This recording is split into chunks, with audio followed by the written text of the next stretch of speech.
ஏன்பா ஆன்சைட்டில் உட்காந்துட்டு என்னப்பா பண்ணிக்கிட்டு இருக்க? பணத்தையாவது கொடுப்பா. ரொம்ப கஷ்டப்படுறவங்க நிறைய பேர் இருக்காங்கப்பா. டே குடுறா ப்ளீஸ்ரா. எவ்வளோ தடவைடா உன்னை கால் பண்ணுறது? டாலராக சம்பாதிச்சு வச்சுக்கிட்டு ஓ வீட்டுக்கே வச்சுக்கிறேங்க. கொஞ்சம் குடுறா. ஏழைகள்லாம் கஷ்டப்படுறாங்கடா. மழை பெய்யுதுடா வேறு. ஆமாண்டா.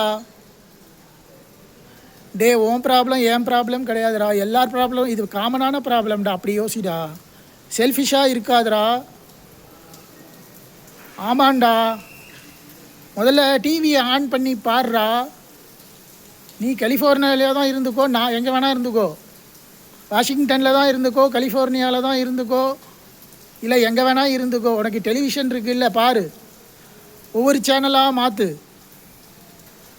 எவ்வளோ தடவைடா சொல்கிறது? ஃபேஸ்புக்லேயும் போட்டாச்சு, யூடியூப்லேயும் போட்டாச்சு, உன்கிட்டையும் பேசியாச்சு. நீ ப்ராப்ளத்தை தான் பேசுகிறிய வழியே இதை பார்த்து எதுவுமே ஆக்ஷன் எடுக்க மாட்டேன்றியடா. தெருவாக சுற்றிக்கிட்டு இருக்கேன்டா இதுக்காக. மனுஷனா மதிங்கடா டே கொஞ்சமாவது.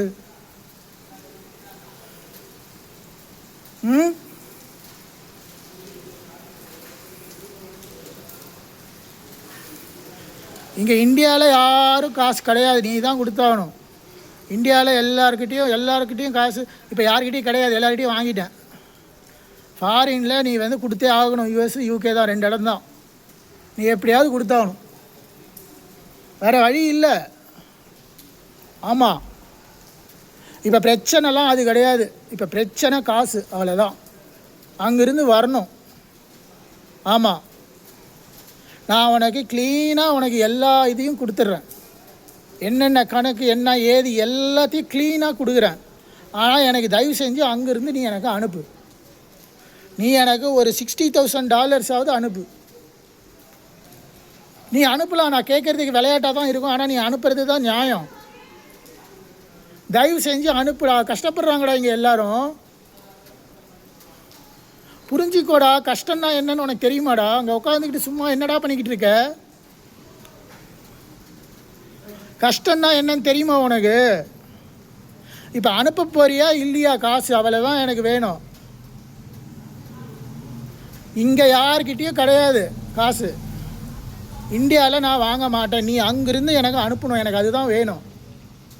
இது ஐடி சம்மந்தப்பட்டதெல்லாம் கிடையாது. ஐடியோ இதுவோ அதுவோ கிடையாது. நீ அங்கே உக்காந்துக்கிட்டு இருக்க, ஜாலியாக இருக்க, எனக்கு காசு வேணும், அவ்வளோதான். நீ காசை கொடுறா. முதல்ல காசு வேணும்டா எனக்கு. இங்கே யார்கிட்டையும் கிடையாது, எனக்கு காசு வேணும். ஆமாம், கஷ்டப்படுறவங்க இங்கே இருக்காங்க, முதல்ல அதை கவனி. மிச்சதெல்லாம் அப்புறம்தான். புரியுதா புரியலையா? படித்தவன் தானே நீ. மிச்சதெல்லாம் அப்புறம். காசு வேணும்,